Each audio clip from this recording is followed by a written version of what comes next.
साथियों, पुनः आप सभी का फलित ज्योतिष के पाठ संख्या 25 में स्वागत है।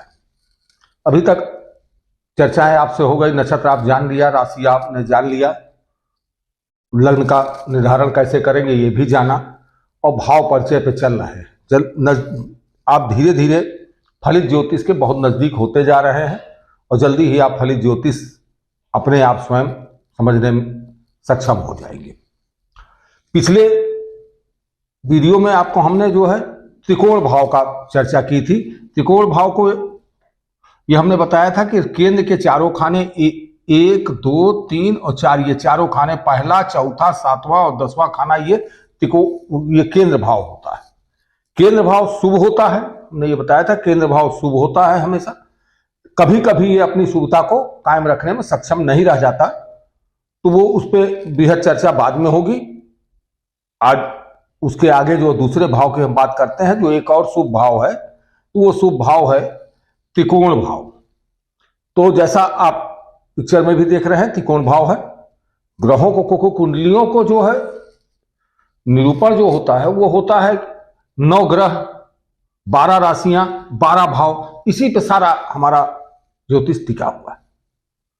तो अब ग्रहों को आप आगे पढ़ेंगे, अभी त्रिकोण को भाव परिचय आप जान रहे हैं। तो भाव परिचय में त्रिकोण भाव जो है, केंद्र भाव आप जान गए, त्रिकोण भाव की बात करता हूं। त्रिकोण भाव जो है 1, 5 और 9, पहला खाना, पहला भाव, 5वां भाव और 9वां भाव, ये त्रिकोण भाव कहलाता है।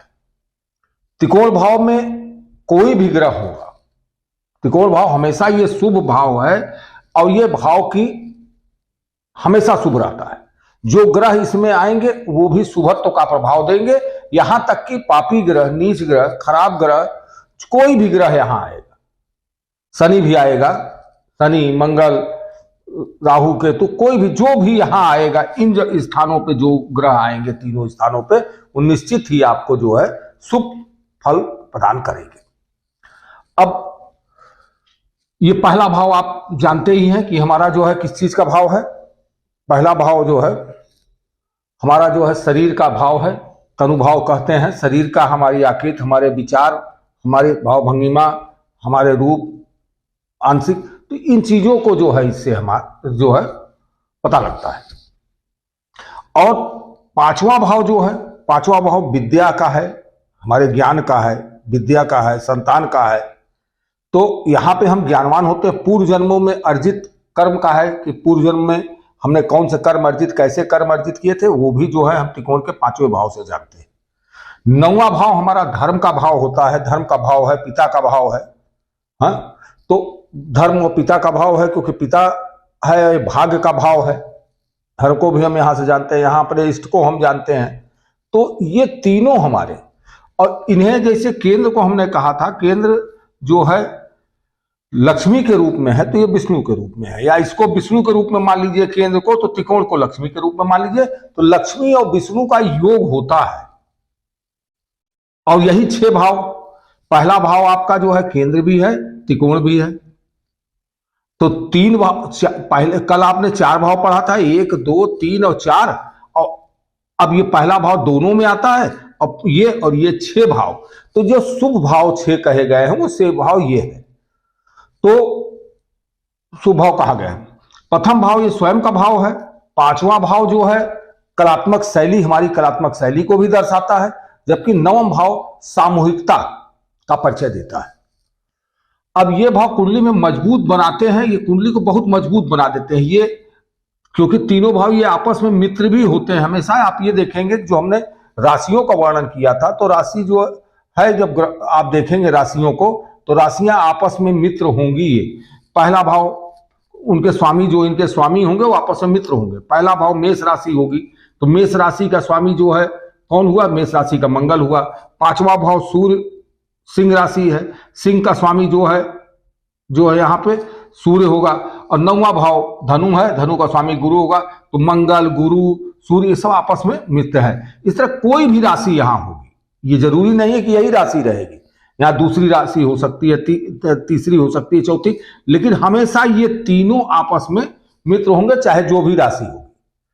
उदाहरण के तौर पे एक और आप कुंडली हम बना देते हैं, ये आप देखें और थोड़ा समझें कि त्रिकोण क्या होता है।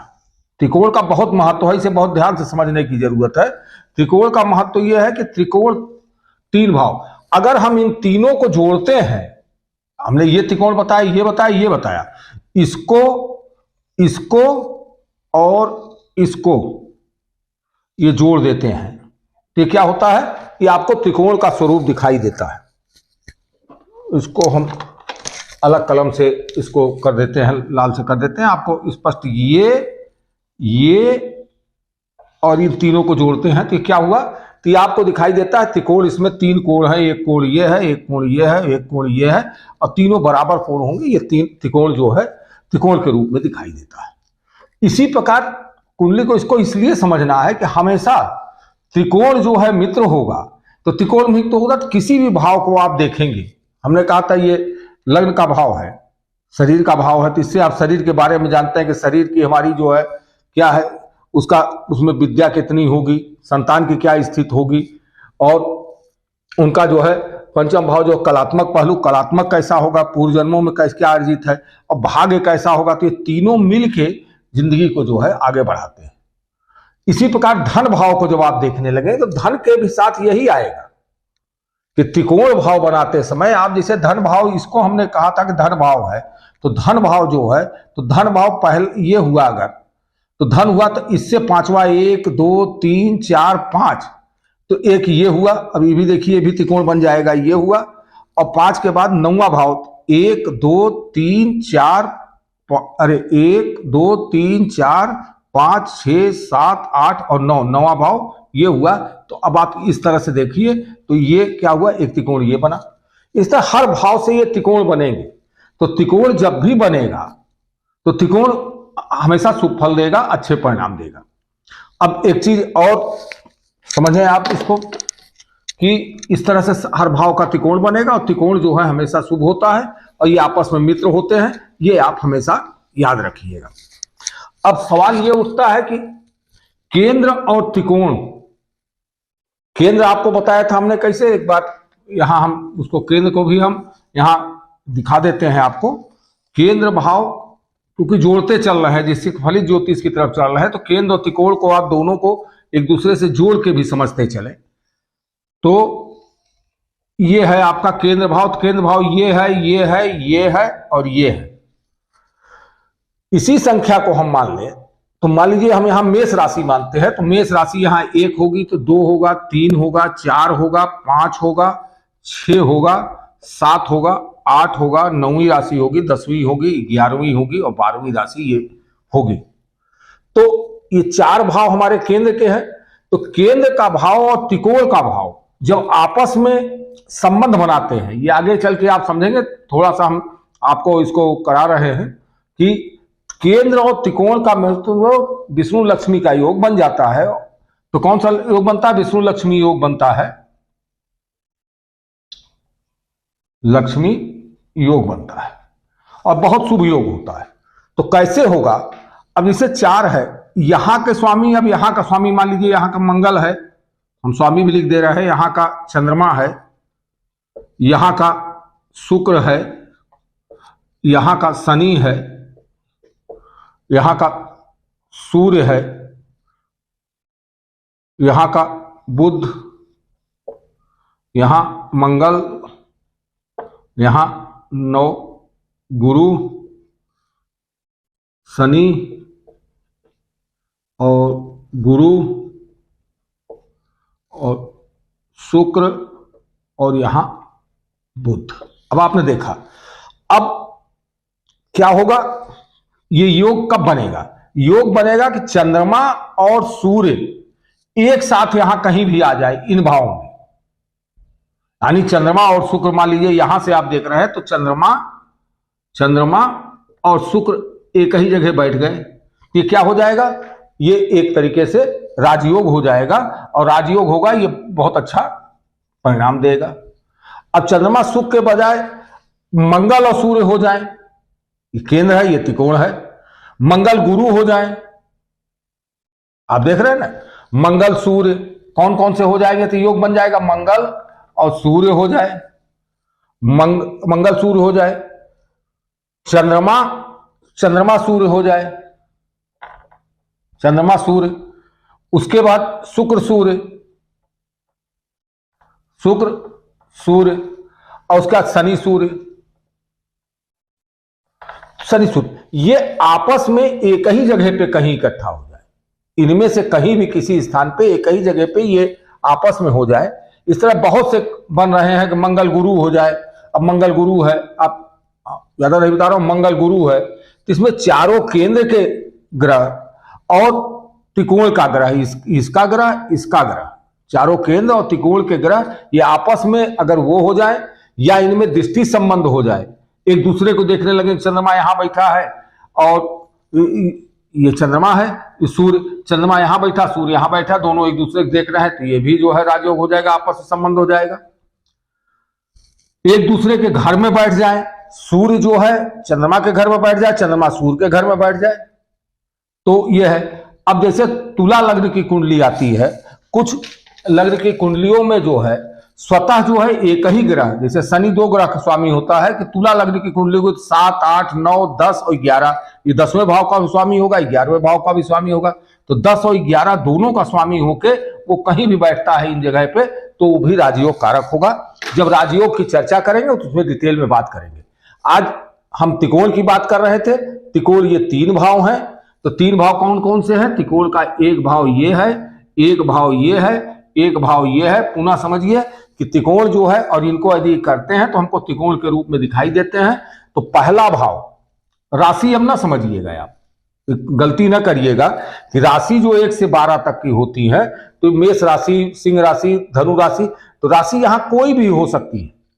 यहां मेष भी हो सकता है, वृष भी हो सकता है, मिथुन भी हो सकता है, कर्क, सिंह, कन्या, तुला, वृश्चिक, धनु, मकर, कुंभ, मीन, कोई भी राशि हो सकती है। तो राशि होगी उसी हिसाब से, जो राशि यहां रहती है, यहां 5 होगा तो 6, 7, 8, 9, 10 इस तरह से आप क्रम में बढ़ते जाएंगे, ये समझेंगे। तो इन तीनों को हम क्या कहते हैं? त्रिकोण कहते हैं। तो केंद्र भाव आपने समझ लिया, त्रिकोण भाव समझ लिया, और त्रिकोण हमेशा शुभ होता है। यह भाव क्या है? त्रिकोण क्या होता है? त्रिकोण कभी भी अशुभ परिणाम नहीं देता। एक चीज ये याद रखिए कि त्रिकोण जो होगा, त्रिकोण कभी अशुभ परिणाम नहीं देता, परिणाम नहीं देता। इसमें पाप ग्रह भी आ जाए, इसमें पाप ग्रह मंगल, शनि, राहु, केतु, सूर्य, कोई आ जाए, ये भी आ जाए, तो भी ये अपनी अशुभता को खोकर, पाप ग्रह आ जाते हैं, तो यह अपनी अशुभता को खोकर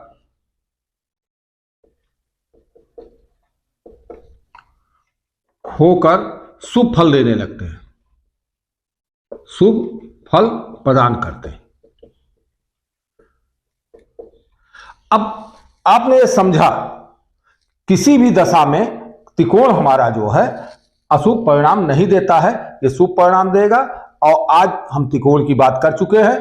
कल आपको उपचय भाव के, कल हम उपचय भाव पर चर्चा करेंगे। अगले वीडियो में उपचय भाव की चर्चा करेंगे, तो आज इतना ही। सभी को वो प्रणाम, और आज इतना ही। अगले वीडियो में पुनः आपसे जो है हम उपचय को लेकर प्रस्तुत होंगे। धन्यवाद, नमस्ते।